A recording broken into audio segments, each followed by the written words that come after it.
Hello and welcome to Angry Andy Reviews, and this is my review for Mandalorian Season 3, Episode 4. Now, I'm pacing because I'm struggling with this season, this specific season. Don't know what I was trying to say there. What is going on? What is the plot line, the through line for this series? I don't know, and I'm wondering if anybody really knows what the purpose, the journey is at this point. Some people, it's not massively important. Fair enough. So this episode, inexplicably, we are with the Mandalorians. They're training on a beach. They're shooting at water because, heaven forbid, anyone would want to actually have fixed targets that you could accurately aim at in order to improve your accuracy. No, we'll just shoot moving water for whatever reason. It's all hilarious and CGI. And we're carrying on with this training sort of montage. Grogu is challenged to face a foundling. It's all very entertaining. The foundling is told you have three darts, three paintballs, essentially, and you can use them in whatever order. And the foundling wins 2 rounds. Bear that in mind, 2 rounds. There are rounds, specific rounds, I think. Not sure.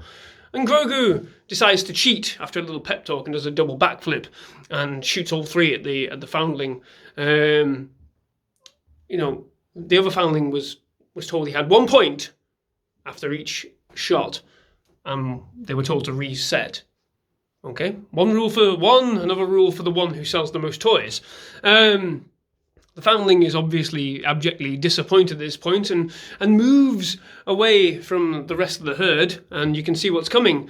And from out of nowhere, holy shit, a giant dragon pterodactyl thing comes and swoops down and takes him away and fucks off. Yet again, another giant monster comes and fucks things up. And you would have thought at this point the Mandalorians would have learnt their lesson. There's giant creatures here. Maybe we should go and live somewhere else, No, they persevere to their detriment. These are supposedly ultimate warriors. The best of the best, that were hard done by and persecuted by the Empire because the Empire knew how dangerous they were. But no, half of them, when the pterodactyl comes, half of them fuck off to the caves. They panic, they flee, and the other half shoot off in their jetpacks to chase it. And it's all very exciting. They're flying, and inexplicably their jetpacks start to run out of fuel. And you're like, great, cool, that's unfortunate. And then Bo flies straight past in her ship, and you can't help but wonder, well, why the fuck didn't anybody else go and get a ship? And even Din, you're like, well, Din, you've got the Naboo starfighter with all the bells and whistles, and what the fuck are you doing? Go and get it. So Bo's the only one with common sense. And she flies after the creature. They don't blast it because, God, you'll kill the child, obviously. And Bo chases it all the way to its lair and inexplicably returns and says, I know where it is. Okay, cool. And then they all set off in a mini adventure. It's like Lord of the Rings. And they march. They fly and then they march. And it takes an entire day. A day? Where is the fucking urgency? This child has just been taken by a giant dragon pterodactyl to its nest, obviously to feed either itself or its young. Predictably, and without spoilers, we know what's coming. Obviously, I am going to spoil it. There are young, there's little creatures, little birds, little tiny dragon monster birds. They climb this mountain to get to this dragon's lair. It's all very Dungeons and Dragons, and of course the little beast babies are there, and the dragon's there, and it's all kicking off. and they eventually beat the dragon and save the child. And the dragon, when it's there, it arrives, and the child is somehow still alive. Somehow still alive. The dragon sort of regurgitates the child, and there's no issues. Child's perfectly fine. There's no digestive acids or anything. It's just been put on the on the shelf in the cupboard, in the fridge, for storage for later use. Animals in the wild, they tend to hunt when they're hungry, to feed immediately. It's a baffling, ridiculous, stupid piece of writing that this child is completely unharmed. It's been an entire day, and we know it's been an entire day. They march, they camp at night. Bo-Katan takes her helmet off to have a little religious revelation alone. How exciting. And there is no urgency in saving this child. It's ridiculous. Absolutely ridiculous. And yes, of course, predictably, they do defeat the dragon, and the Mandalorian save the baby birds as well. It's lovely. And in amongst all this stupid chaos, we see Grogu earn his first piece of armor from the armorer. He's got like a lovely coaster. It's about yay big. It is a coaster. He wears it on his chest. It's lovely. And predictably, we know what's going to happen. He's going to get shot in the chest at some point, isn't he? Foreshadowing. It's the only piece of armor he gets, and thus, we do have to see Grogu probably get shot. And it's a weird sort of slow-paced mess. The only good in this episode, the only actual solid, well-devised section of this episode, the rest of this episode is rubbish. Stupidly paced, stupidly concocted. It's lacking a sense of urgency. It's lacking a sense of actual logistical, logical sense. The only good thing about this episode, for me, is that we see when the armourer is hammering away at Grogu's armour piece. Grogu has sort of like a bit of a sort of, a rewinding sort of flashback, and we go back to Order 66, and there is a wonderful sequence where we do see how Grogu was rescued, and by much to the disappointment of all the theorists. It is not Mace Windu. It is the actor who played Jar Jar Binks, Ahmed Best. He's back. He's wonderful. He looks great. The poor actor that was maligned for the shit writing that George Lucas gave him all those years ago and shit direction. He's here. He's a wonderful Jedi. He looks fantastic.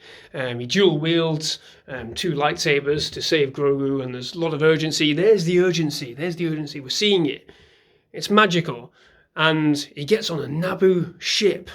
A lot of wonder, a lot of questions here. This is the good stuff. This is sort of like really questioning, giving you things to think about. Whose fucking ship is that? It's definitely a Naboo ship. It looks like the one that Padme Amidala had in Episode 2, Attack of the Clones, when they go to Tatooine.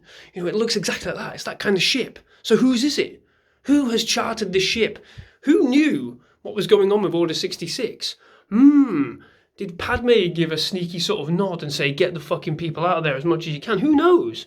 It's interesting. This is the stuff we want to see, not fucking Mandalorians incompetently fanning around, flying around. Oh, my jetpack's only half full. Oh, get fucked, will you? What the actual fucking shit? Oh, we're living in the most dangerous planet in the world.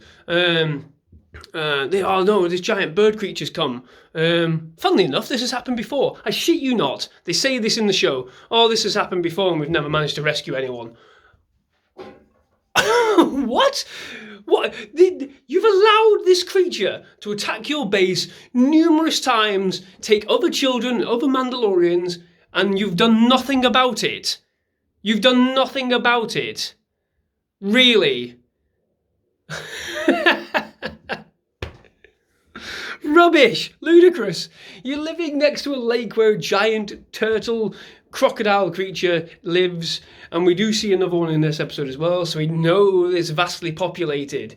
And then you've got this dragon creature causing chaos and misery and havoc, and you do nothing about it. You just stand in the sands and shoot the water. Ludicrous, rubbish, incompetent character, incompetent writing. I'm not invested in any of these stupid characters because they are stupid. They're doing stupid things. It's nonsensical. I can't abide it. I can't abide when people do stupid things for no reason. It's interesting when somebody does something stupid if it serves the point of the plot, the story, anything.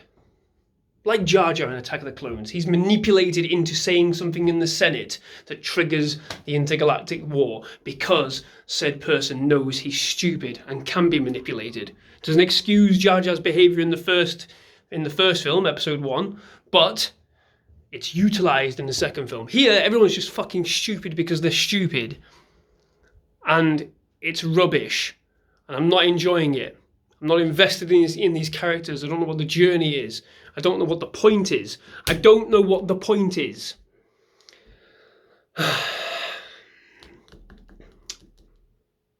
Am I being too, am I questioning too much? Should I just sit back and enjoy it? Well, no, I can't do that. I can't do that because I need quality writing. I need solid investment in characters. I need to believe what they're going through.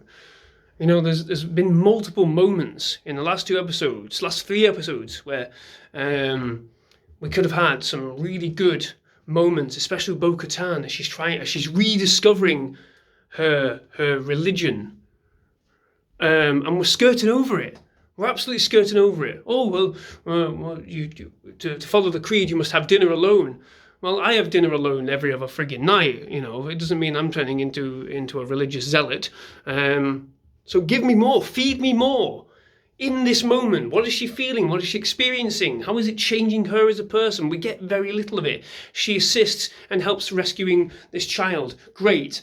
But what is that doing for her as a person? I don't know. Who is Din Djarin at this moment? He is yet another. He's a byproduct of everybody else's story. We are halfway through the series called The Mandalorian. This season is halfway through. We're halfway through this season, and we know nothing about him.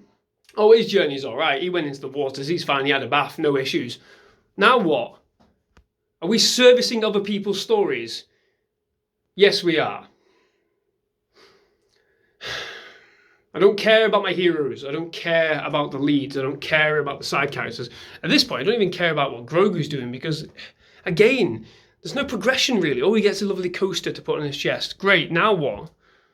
Slowly building up to that toy reveal that we're going to get at the end of the season, I reckon. Fabulous. This is exactly what I wanted. I'm disappointed by this series so far, this season, should I say. Not much is happening, and it's frustrating me, hence the pacing, and I apologise if it's making any of you seasick. But I'm sick. I'm sick of just lights and shooting and flashing, whoa, cool, yeah, we're shooting the dragon. That's entertaining, right? No, it's not. Where's the context? I'm going to end it there because I've had enough already. Wow, I've been going for quite a while actually. So yeah, I'm going to end it there. It's a 4 out of 10. Again, it's below average show. I'm not excited week to week when I used to be. There's nothing really here to say, oh, your investment is well earned. Well, at least it will be when Hasbro release the next toy. So there you go, 4 out of 10.